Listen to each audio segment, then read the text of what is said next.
Hi everyone and welcome to this week's Wallsend history story.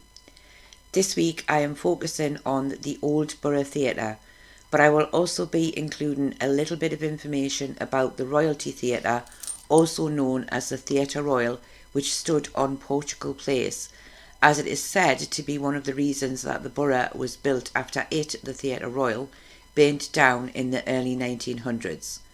There's not masses of information about the Theatre Royal, but I will include a few of the more interesting stories about it.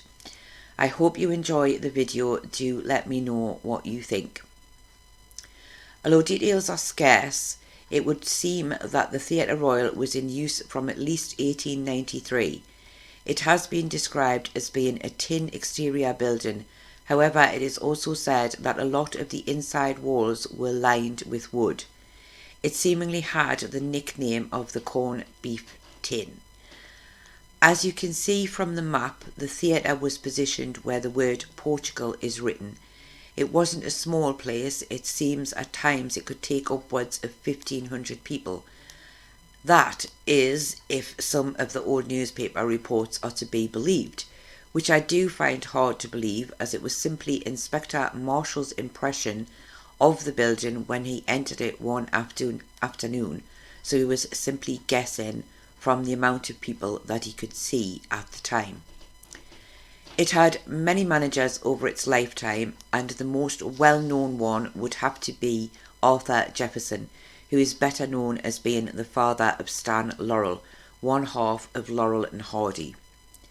There's not a lot to say about the theatre itself. It had some little interesting happenings, one being an unapproved Sunday afternoon opening in 1904, where music and, as described at the time, animated films were being watched, which were not of a sacred nature as were the rules for Sundays at that time. It was also open during the day, which was not allowed, and some 300 people were observed to be smoking inside by Inspector Marshall. This was also something that was not allowed. This resulted in the then manager being fined and possibly his licence not being renewed. On another occasion, a performer and the manager was said to have had a fight over wages. Inspector Halpin had been in attendance, and his testimony resulted in the manager being fined 10 shillings. Of course, it wasn't all bad. The shows put on were said to be very popular, and it seems at one point in time that Arthur Jefferson had expressed a desire to build a somewhat larger premises somewhere closer to the town centre, due to the current theatre's popularity, though this never actually happened. Sadly, in 1906, a fire broke out in the Theatre Royal at around 10:30, although the report does not state for certain if this was AM or PM. By this time, the corporation stables had been built next door to the theatre, housing some 11 horses. The fire brigade were called, and by the time they arrived, the fire had a good hold on the building. Luckily, the horses from the stables were rescued, but it is said that the theatre itself simply collapsed. The roof having fallen in, and the walls are described as simply falling in on themselves. It resulted in an estimated £3,000 worth of damage. And this, it seems, was the end of the Theatre Royal. It wouldn't be until October of 1909 when the replacement building known as the Borough Theatre officially opened. It was situated on the corner of Park Road and High Street East, built by Joseph Duffy, well-known builder and also one-time mayor of Wallsend, to the plans of Mr. Davison and Mr. James. Mr. Davison was from Wilton Key, and Mr. James was said to be a well-known architect for theatrical buildings. Prior to the building work commencing sometime in 1908, Joseph Duffy had actually applied for a licence for both the theatre and for alcohol. These had both been turned down. However, by 1909 they were both granted, with Mr. Duffy making several changes to the original plans as was required.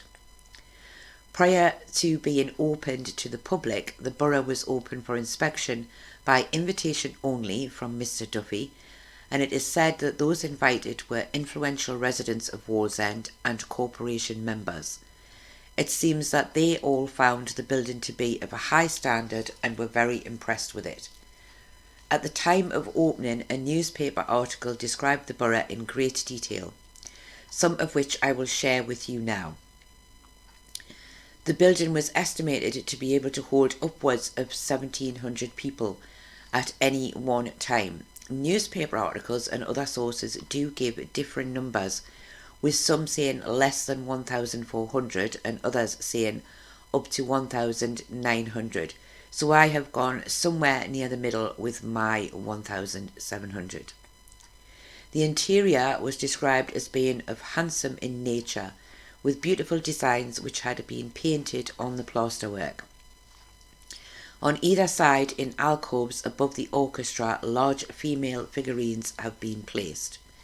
The stage is described as being large and easily seen from any seat in the house. It is also fitted with fireproof curtains.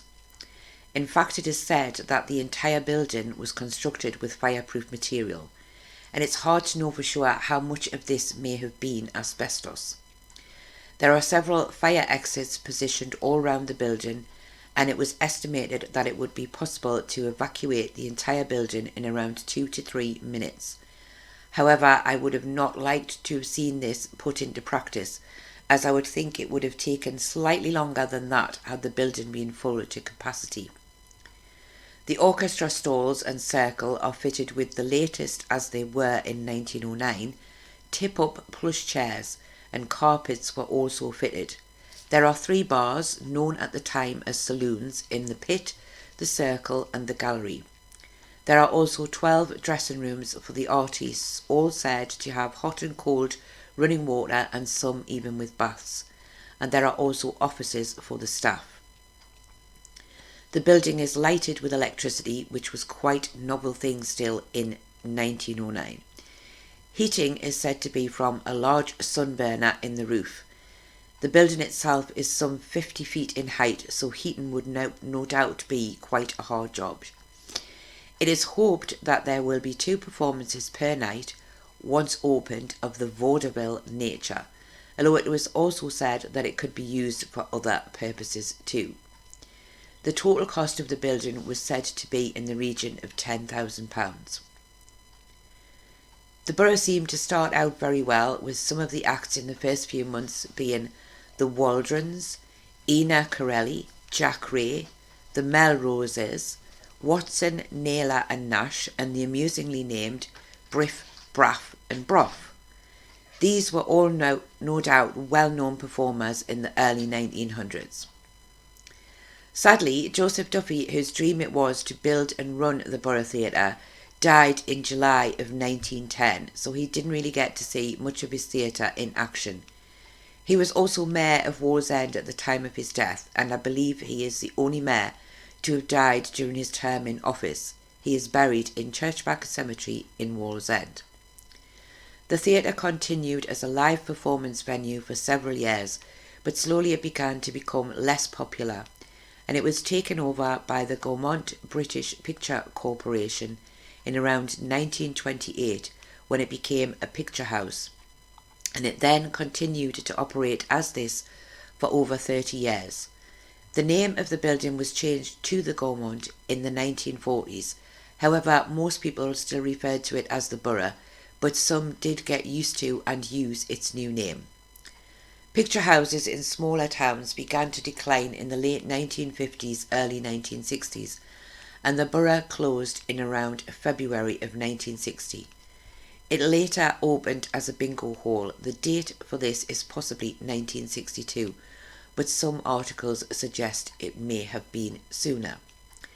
It is also sometime around then that it returned to its original name of the Borough, although now it was more likely to be referred to as the Borough Bingo than the Borough Theatre. The interior and exterior of the building did undergo several alterations over its lifetime, most of these taking place between 1928 and 1962. It was a bingo hall for most of my childhood, though I am sad to say it is a building I never actually went into, something which I do regret now, as I would have loved to have seen what it was like inside. During the time of it being a bingo hall and its final closure in around 2005, The borough also housed Impulse Studios and also Johnny's Amusements. The amusements continued to be used for several years after the bingo hall closed. Another thing worth mentioning is that there was also a nightclub in the basement for several years known as the Manhole Club. As said a little earlier, the borough closed its doors for good in around 2005. After this, it stood empty and unloved for several years. Many ideas were suggested for its use, but it was such a large building, and by then it was also in need of a lot of work, that it was finally agreed to demolish it. The building was not listed, as since being built the exterior had actually been altered several times, and it was not of any particular style worthy of listing. Demolition work began in early 2011, and I was there watching the progress every week. I have included some photos from this time, but not many, as I did get a little carried away and took rather a lot. It was covered with plastic and enclosed so that nothing fell onto the streets or roads below during the demolition work. The ground it once stood on remained empty for around a year after demolition, and by the mid to late 2012, building work was well underway on the new flats that were built in its place. The flats were named Diamond House as it was built during the year of the Queen's Diamond Jubilee. Although the flats are nice, I still find it odd not seeing the old borough standing on that corner where it had stood since 1909. I hope you have enjoyed this short history of the Borough Theatre bingo, and thank you all for watching, and I hope to see you all again very soon.